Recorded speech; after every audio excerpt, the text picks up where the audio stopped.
Happy independence day. আজকে স্বাধীনতা দিবস। কিন্তু স্বাধীন মানুষ তখনই হতে পারে যখন সে পরাধীনতার শৃঙ্খল, অর্থাৎ শুধুমাত্র শারীরিক পরাধীনতার শৃঙ্খল নয়, অন্তরের পরাধীনতার শৃঙ্খলকে ভেঙে বেরিয়ে আসতে পারে। পরাধীনতা সর্বত্র রয়ে গেছে। তার সবচেয়ে বড় পরাধীনতা যেখানে দেখতে পারি সেটা হচ্ছে আর্থিক পরাধীনতা, নির্ভরশীলতা।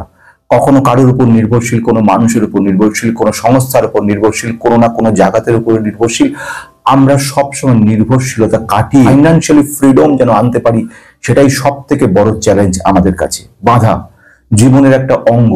বাধা না থাকলে জীবনে আনন্দ পাওয়া যায় না, বোঝা যায় না যে বাধাটা কত দূর যেতে পারে। আজকের এই ভিডিওতে বলবো আমার জীবনের ঘটে যাওয়া অজস্র বাধা। শুধু আমি বলে না, জগতে প্রচুর মানুষ যারা জীবনের সত্যিকারের সাফল্য লাভ করেছে, তাদের সকলের জীবনে বাধা ছিল। বাধা ছিল বলেই তারা আলটিমেটলি ফাইন্যান্সিয়ালি ফ্রিডম হয়ে আনন্দ উপলব্ধি করতে পারছে। জীবনে অনেকবার বহু বাধার সম্মুখীন হতে হয়েছে বন্ধুরা। প্রতি ক্ষেত্রে যখন যেখানে দেখা গেছে ছোট থেকে শুরু হয়ে সব সময়তেই দেখা গেছিল। এক সময় স্কুলের লাইফে দেখা গেছি কতবার এমন চেষ্টা করেছি সেরা হতে, কোনো না কোনো বিষয়, এমন না কখনো শারীরিক অসুস্থতা, কখনো না কোনো সময় ফাইন্যান্সিয়াল প্রবলেম, কোনো না কোনো প্রবলেম আমাকে আটকে দিত। এমনকি কলেজ লাইফে পর্যন্ত সেখানেও বড় অদ্ভুত অদ্ভুত বাধা, ভাগ্যের বাধা। ভাগ্যগুলো সব সময়তে ধাক্কা দিয়ে গেছে, প্রতিবার মনে করে দিয়েছে তুমি বেঁচে আছো, তুমি লড়াই করার চেষ্টা করছো, তোমার মধ্যে লড়াকু মানসিকতা আছে। জীবনে কলেজে সবচেয়ে বেশি অ্যাটেন্ডেন্স যদি কারোর থাকে সে হচ্ছে আমি। সবচেয়ে বেশি অ্যাটেন্ডেন্স দেওয়া যে ছেলেটার কথা বলবো, সেই ছেলেটা যখন ফাইনাল অ্যাডমিশনের জন্য গেল, পরীক্ষার অ্যাডমিশনের জন্য, তখন তাকে বলা হলো তুমি অ্যাবসেন্ট ছিলে, 75% তুমি অ্যাবসেন্ট ছিলে, এবং সে কারণের জন্য তোমাকে কিন্তু বাদ দেওয়া হলো, পরীক্ষায় বসতে পারবে না তুমি। অবাক হয়ে গেলাম, ছুটে গেলাম যেখানে আমাদের ইনচার্জ ছিল, অফিসার ইনচার্জ ছিল, তার কাছে। সেই টিচার ইনচার্জকে কি বললাম, স্যার আপনি আমার খাতাটা দেখুন, প্রতিদিন আমি আপনার এক ক্লাস অ্যাটেন্ড করেছি, প্রত্যেকটা দিন, কোনোদিন বাদ ছিল না। আমি আপনাকে ডেট ধরে ধরে বলে দেবো কোন কোন সাবজেক্টে আপনি বলেছেন। অথচ সেই স্যারের নাম এখনো মনে আছে, জি সিনহা, সিটি কলেজের। উনি সবকিছু দেখার পরে উনি লাস্ট পর্যন্ত বললেন ঠিক আছে তুমি চলে যাও, আমি কথা বলে নিচ্ছি। বাধা বন্ধুরা চিরকাল থাকবে, বাধা নিয়ে জীবন।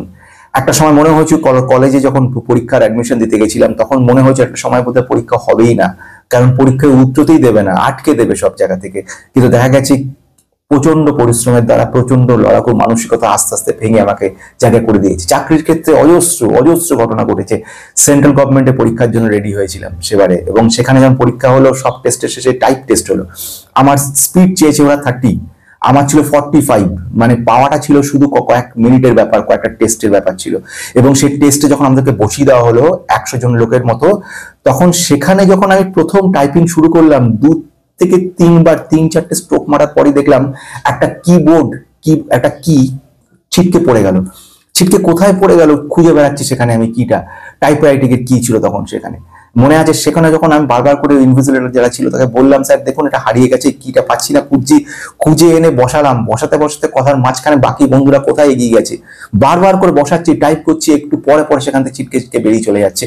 কত রকম বাধা সৃষ্টি হয়, এবং বলা বাহুল্য শেষ পর্যন্ত হলাম না। বাধা সবসময় থাকবে বন্ধুরা। অনেক ভালো ভালো পরীক্ষা, অনেক জায়গায় গিয়ে সেখানে দাঁড়িয়ে গিয়ে থেমে গেছি, এবং সেখানে গিয়ে দেখতে পেয়েছি যে আমার থেকে অনেক কম যোগ্যতা সম্পন্ন মানুষরা বেরিয়ে গেছে, কিন্তু থামিনি, এবং তার রেজাল্ট কিন্তু আলটিমেটলি আমাকে জন্য ওয়েট করছিল অনেক বড়। আমি যদি সিম্পল আসি ইউটিউবের কথাতে, ইউটিউবে যেখানে শুরু করেছিলাম প্রথম দিকে, আমি এমনি জগতের ক্ষেত্রে যথেষ্ট নাম থাকলেও সোশ্যাল মিডিয়াতে আমার কোনো নাম এক সময় ছিল না। আজ থেকে 3.5 বছর আগের কথা বলছি। তার পরবর্তীকালে আমি শুরু করলাম সোশ্যাল মিডিয়াতে, কিচ্ছু লোক ছিল না, কোনো ভিউ তেমন ছিল না, কেউ বুঝতেই পারতো না আমি কি বলছি, কি বলার চেষ্টা করছি। খুব সামান্য কটা ভিউ। মনে পড়ে সে সময় এক একজন ইউটিউবার আমাকে প্রচুর সাহায্য করেছিল, যাদের তাদের কি বলে উপকার ভোলার নয়। সব থেকে বড় মনে আছে জগৎদার কথা নিয়ে, ইনভেস্টর জগতের ভদ্রলোক, প্রচুর ভাবে আমাকে সাহায্য করেছিল। জীবনে চিরকাল ওনাকে যদি আমার ইউটিউবের ক্ষেত্রে বলি, উনি আমার গুরুই ছিলেন, কারণ উনি এইখানে আমাকে সাহায্য করেছিলেন। ওনার মনে আছে কত সময় আমাকে বলতেন উনি, এইভাবে এগিয়ে যাও, এভাবে কাজ করো, এভাবে এইগুলো ভাবে তৈরি করো, দেখো হবে। শুধু তাই না, তুমি একজন সেরা হয়ে উঠবে, বেস্ট, সত্যি তোমার নামের সঙ্গে বেস্ট হয়ে উঠবে। তার সঙ্গে শুধু একজন ইউটিউবার নয়, একাধিক অনেকের কথা মনে পড়ে যারা সকলে হেল্প করেছিল, পুষ্পেন্দু বাবু, আরো অনেকে। এরা হেল্প করেছিল মানে হয়তো ডাইরেক্টলি আমাকে এসে হেল্প করেনি, কিন্তু তাদের যে প্রচেষ্টা সেগুলো আমাকে শিখিয়েছিল আস্তে আস্তে জগতে আসতে। কিন্তু বাধাটা এখানে ছিল না, বাধা শুরু হলো তারপর থেকে।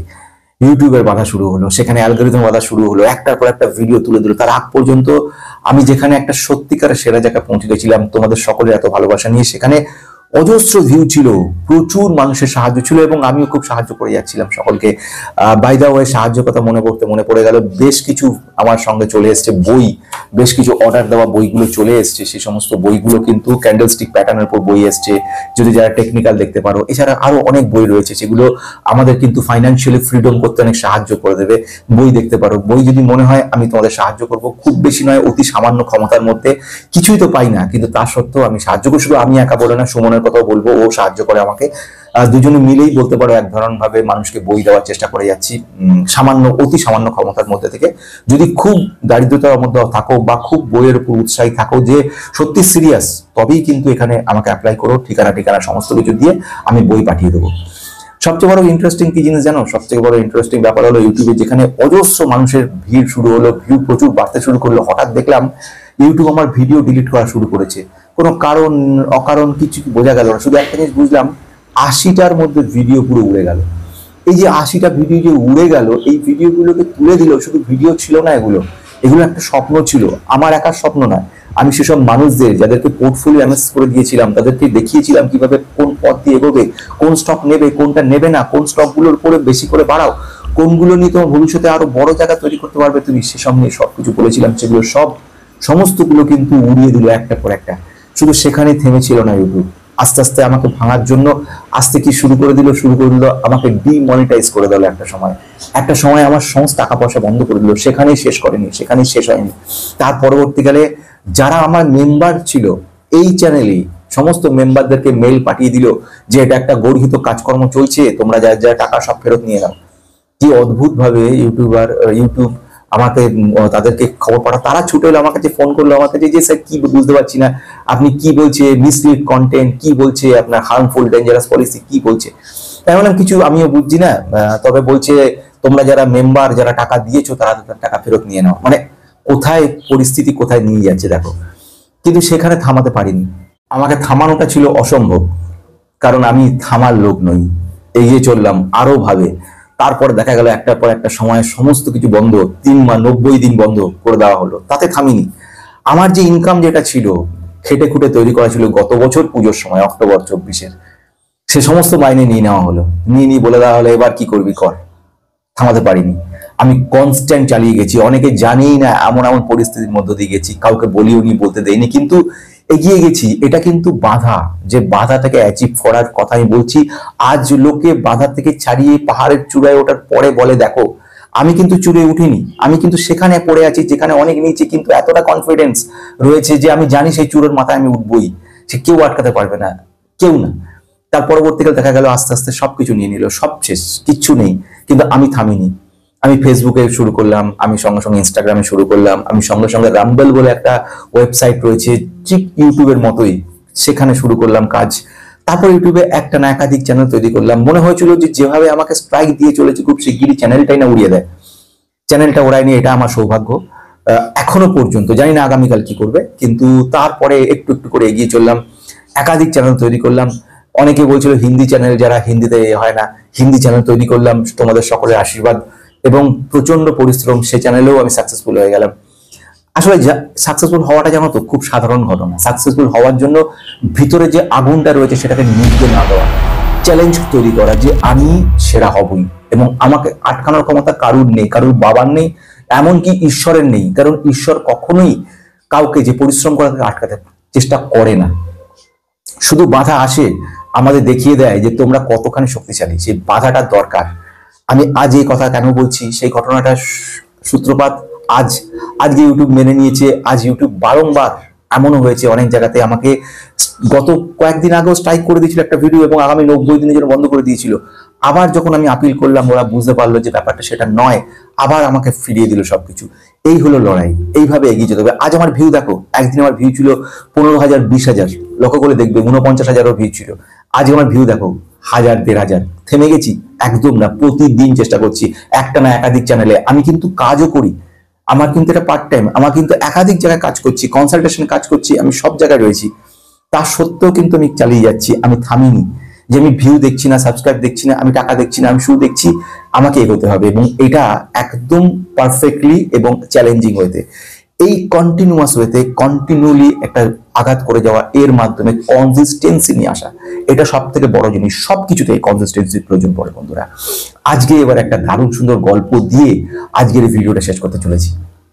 আমি একজন এমন লোকের কথা বলতে চলেছি যে মানুষটা অতি সাধারণ ছিল, শুধু সাধারণ ছিল না, তার জীবনে মারাত্মকভাবে একটা আঘাত নেমে আসে। সে আঘাত অন্য কোনো মানুষ হলে শেষ হয়ে যেত, কিন্তু সে থামেনি, সে কিন্তু লড়াই চালিয়ে গেছে এবং এক সময় সে কিন্তু ফাইন্যান্সিয়ালি ফ্রিডম হয়েছে এবং বিশ্বের কাছে সেটা সেরা একজন গবেষক বলে নিজেকে পরিচয় দিয়েছে। মাত্র 21 বছর বয়সে সে ALS রোগে পক্ষাঘাতগ্রস্ত হয়ে পড়ে এবং সেই পক্ষাঘাতগ্রস্ত অবস্থা তাকে সম্পূর্ণভাবে অকেজো করে দেয়। তার হাত পা মেরুদণ্ড সবকিছু শেষ হয়ে যায়, কথা বলার শক্তি হারিয়ে যায়, মুখ বেঁকে যায়, কিন্তু তাকে থামাতে পারেনি। চেয়ারে বসে সে স্পিচ সিনথেসাইজার দিয়ে সে কিন্তু নিজেকে প্রমাণ করেছে যে আমি মানুষ, এবং সে লড়াই সে চালিয়ে গেছে। পদার্থবিজ্ঞানে তার তত্ত্ব নিয়ে এবং ব্ল্যাক হোলের ওপরে অসাধারণ যুগান্তকারী এক রিসার্চ তিনি কিন্তু প্রকাশ করে সাধারণ মানুষের কাছে। যে মানুষটা দাঁড়াতে পারেনি, একবার ভাবো, সেই মানুষটা শুয়ে বসে, হুইল চেয়ারে বসে আঙুল দিয়ে দিয়ে সে এমন লেভেলে কাজ করছে যারা সুস্থ মানুষ, যাদের শরীর সম্পূর্ণ সুস্থ, সেই মানুষরা যেখানে পৌঁছতে পারেনি, যে রিসার্চ লেভেলে চিন্তা করতে পারেনি, শুধুমাত্র ব্রেনটাকে দিয়ে সে কিন্তু সেই কাজ করেছে। ভাবতে পারো কোথায় গেছে মানুষ, সেই হচ্ছে মানুষ। এই সম্মানিত বিজ্ঞানীদের মধ্যে আজ তিনি একজন, তার নাম হচ্ছে স্টিফেন হকিংস। তার নিশ্চয়ই নাম শুনেছো তোমরা, সে অসাধারণ মানুষটা। তিনি ব্ল্যাক হোল এবং মহাবিশ্বের এই রহস্য ভেদ করার জন্য তাকে বিখ্যাত বলা হয়। এবং তিনি আজ আমাদের এই শিক্ষা দিয়ে গেলেন যে পরিস্থিতি হোক না কেন, যত বড় বাধাই আসুক না কেন, আমাদের ফ্রিডম কেউ আটকাতে পারে না। সেই ফাইন্যান্সিয়াল ফ্রিডম হোক, লিটারেসি ফ্রিডম হোক, বিশ্বের মানুষকে জানানো হোক, আর ইউটিউবের মাধ্যমে চ্যালেঞ্জ করে বিশ্বের সেরা হওয়াটার উপর হোক, সবকিছুতে শুধু একটা জিনিস মনে রাখো, নিজের উপর বিশ্বাস, আর যে কাজ করছে সেই কাজটার উপর বিশ্বাস।